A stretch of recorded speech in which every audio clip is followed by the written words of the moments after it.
Là, j'étais bien et j'ai pas envie de pas être bien. On est à Cherbourg. Bah. Le 19 juin, départ de Honfleur. C'est un peu un carnage. Tu te souviens où il faut que tu reprennes? Ah, j'ai pas voulu, on m'a foutu dans la caméra. J'ai plutôt une allure de tortue, donc je pars dans les derniers. Puis effectivement, petit à petit, j'ai repris quelques places. Parce qu'en fait, j'étais asthmatique. Enfin, je le suis. Merci, ouais, super. Putain, Josh, il a toujours des bons noms. Ouais, mais dans ces cas-là, pourquoi tu regardes Sonia? Oui, en fait, c'est pas tout à fait une association. L'idée, c'est de récolter des dons pour le centre hospitalier public du Cotentin. Et je souhaite vraiment qu'il y ait beaucoup de gens qui t'accompagnent parce que ça peut vraiment t'aider à pousser. Montage, tu vas bien au montage. J'ai bugué. Il va me courir jusqu'au bout. T'es hors cadre. Le mec, il se remercie tout seul. Ouais, merci à moi parce que je me suis retrouvé. Non, pas merci à Orcan. Bonjour Sonia, on t'accueille aujourd'hui à Cherbourg, tout particulièrement à la Manufacture des Parapluies de Cherbourg, qui est un endroit un peu particulier. Je souhaiterais que tu te présentes, qu'on sache un peu qui tu es, d'où tu viens, qu'est-ce que tu fais. Donc moi c'est Sonia Poutrel, j'ai 31 ans et je suis originaire de la Manche et plus particulièrement de Bricbec, à quelques kilomètres d'ici. Et depuis 2 ans, avec mon compagnon, on a déménagé en Haute-Savoie, près du lac d'Annecy, pour se rapprocher des montagnes, quitter un peu le plat du littoral et puis exercer la profession d'architecte là-bas. J'ai vu que depuis 2015, tu pratiquais donc le trail. Est-ce que tu peux nous dire un peu d'où vient cette passion pour la course à pied? Qu'est-ce qui t'a donné en fait envie de courir? Ce qui m'a donné envie, je ne saurais pas le dire, parce que courir 1 km, c'était déjà bien compliqué quand j'ai commencé.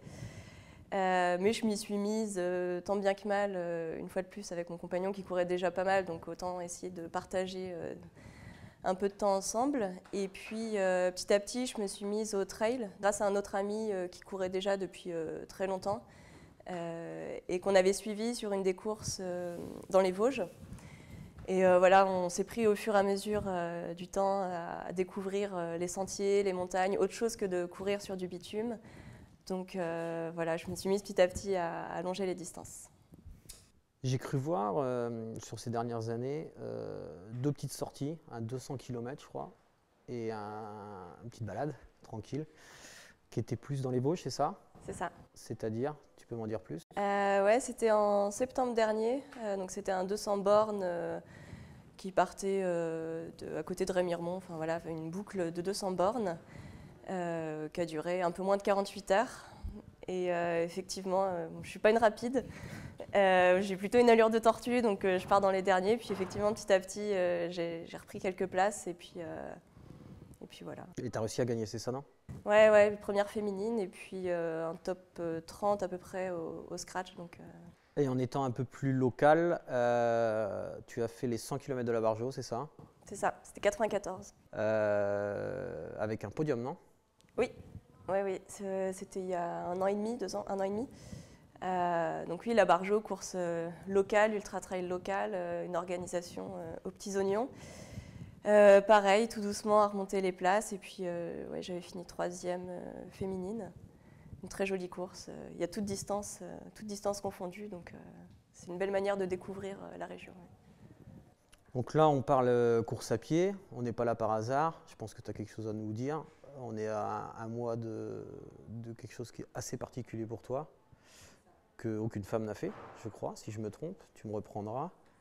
Une balade, ça a l'air d'être une balade, non? Pour donc le 19 juin, donc effectivement, on est dans presque un mois, le 19 juin, départ de Honfleur pour rejoindre le Mont-Saint-Michel à travers donc, le GR 223, donc un sentier de grande randonnée. Et à travers donc, le littoral normand, donc le Calvados et la Manche. Combien de kilomètres? On est à 620 km à peu près. Réel ou sur le papier? Sur le papier. Réel, je vous dirai ça fin juin, je pense. Est-ce que derrière, j'ai cru voir que tu soutenais une association, il me semble, ou quelque chose comme ça? Oui, en fait, c'est pas tout à fait une association. L'idée, c'est de récolter des dons pour le centre hospitalier public du Cotentin, et plus particulièrement pour le service pédiatrie de l'hôpital de Cherbourg. Pour rester sur la petite balade d'une semaine, là, as dû faire une préparation particulière, je pense, non? Ou tu vas comme ça, tu pars? Ouais, en fait, moi, depuis 1 an, je suis suivie par un accompagnateur qui s'appelle Stéphane Brognard, qui est un peu une renommée un peu dans le monde du trail et puis de l'aventure aussi. Donc l'idée du défi, j'ai commencé à en discuter depuis novembre l'année dernière. Donc l'hiver, ça a été surtout de la préparation physique générale, pas forcément de sortie de 50 bornes. Vraiment préparer la caisse pour pouvoir tenir. Et puis janvier, petit à petit, voilà, on a ajouté un peu de sorties un peu plus moteur pour ajouter aussi un peu de distance. Et puis des week-ends avec un peu plus d'endurance, en mixant aussi avec le vélo, pour essayer de faire un peu d'entraînement croisé. C'est quoi ta programmation à peu près? Tu peux nous dire à peu près une semaine pour toi ce que c'est par rapport à ça? Bah, là, par exemple, cette semaine, j'ai pas fait grand-chose. Mais mardi, par exemple, j'ai fait une reconnaissance d'une partie du parcours. Donc j'ai fait une sortie de 50 bornes. Puis là, je vais aller, pareil, recourir un peu tranquillement. La semaine prochaine, un week-end de 4 jours dans les Vosges, où on va enchaîner course à pied et vélo. Donc ça fera à peu près un peu plus de 100 bornes de course à pied et 200 bornes de vélo. Voilà, pas mal d'entraînements croisés. Il y a un mois, c'était la Transobrac, donc une course dans l'Aubrac, un 100 bornes. Donc après, il faut quand même prendre le temps de récupérer. Parce que mine de rien, physiquement, c'est une chose, mais mentalement, ça fait aussi pas mal de charges d'organiser un peu tout ça. Donc, Au niveau de l'alimentation, des choses particulières, je sais pas, un régime particulier ou... Non, pas du tout. J'essaye de pas trop me contraindre, justement profiter. Si j'ai envie de manger une glace, j'irai manger une glace. À ce que je comprends, tu cours jour et nuit, tu as prévu de dormir? Si, ouais. L'idée, c'est de partir à peu près vers 4 h du mat à chaque fois et de finir vers 18-19 h. Prendre le temps de me reposer, me changer, tout ça, manger et repartir le lendemain matin. T'as pas peur un peu au coup de bambou, comme on dirait, d'arriver sur la fin, d'en avoir marre, de vouloir tout arrêter? Non. Non? Non. Le moral, quoi. En fait, c'est plus le moral que les jambes au final. Oui, il y aura de la fatigue, c'est sûr. Après, ça fait partie du jeu. Il y aura des moments où oui, ce sera dur. Je ne sais pas s'il fait moche, parce qu'on reste en Normandie. Hein. S'il y a de la pluie, le vent de face, faut courir dans le sable, ce seront des moments difficiles. Mais bon, Tu t'es préparé je à m'y ça? attends et ouais, ça fait partie du jeu. T'as un prépa mental particulier ou... L'objectif, c'est vraiment de savoir pourquoi je fais ça, pourquoi je cours. Et un des objectifs en particulier, c'est vraiment de courir pour l'hôpital. Parce qu'en fait, j'étais asthmatique. Enfin, je le suis. Donc, petite, c'était non, jamais le sport, impossible. Enfin, les séjours à répétition à l'hôpital, tout ça. Donc là, c'est vraiment courir pour cette cause, quoi. Donc, tu as envie de montrer à tous les asthmatiques de France et de Navarre que même si on est asthmatique, on peut courir des distances un peu... Ouais, puis aller au-delà de ce qu'on pourrait penser. Pas lâcher ses rêves ou ses ambitions et aller vers l'avant, quoi. Donc, toi, ça sera 5 jours, non? C'est ça. Donc l'idée, c'est de partir le dimanche matin, donc à 7 h de Honfleur, et d'arriver soit le vendredi en fin de journée, soit le samedi au Mont-Saint-Michel. Moi, je te souhaite beaucoup de courage parce que c'est pas forcément évident. Surtout, tu sais pas la météo et je pense que mentalement, ça va être un peu compliqué, mais je pense que c'est ce que tu recherches aussi. Et je souhaite vraiment qu'il y ait beaucoup de gens qui t'accompagnent parce que ça peut vraiment t'aider à pousser. Et surtout, pas de blessures. Non, on va y aller doucement mais sûrement. Mais doucement mais sûrement. C'est ça. Donc c'est sûr que pour ce genre de défi, il faut beaucoup de soutien. Est-ce que c'est possible de te suivre sur les réseaux sociaux, je ne sais pas, pendant la course justement, ou même de partager quelques kilomètres avec toi en courant à tes côtés?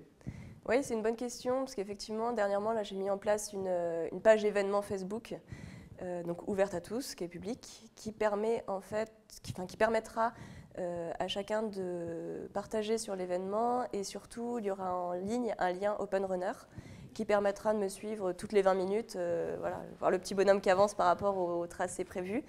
Parce que justement, c'est aussi un défi à partager, donc qui est ouvert à tous une fois de plus, et chacun pourra venir me retrouver à différents points.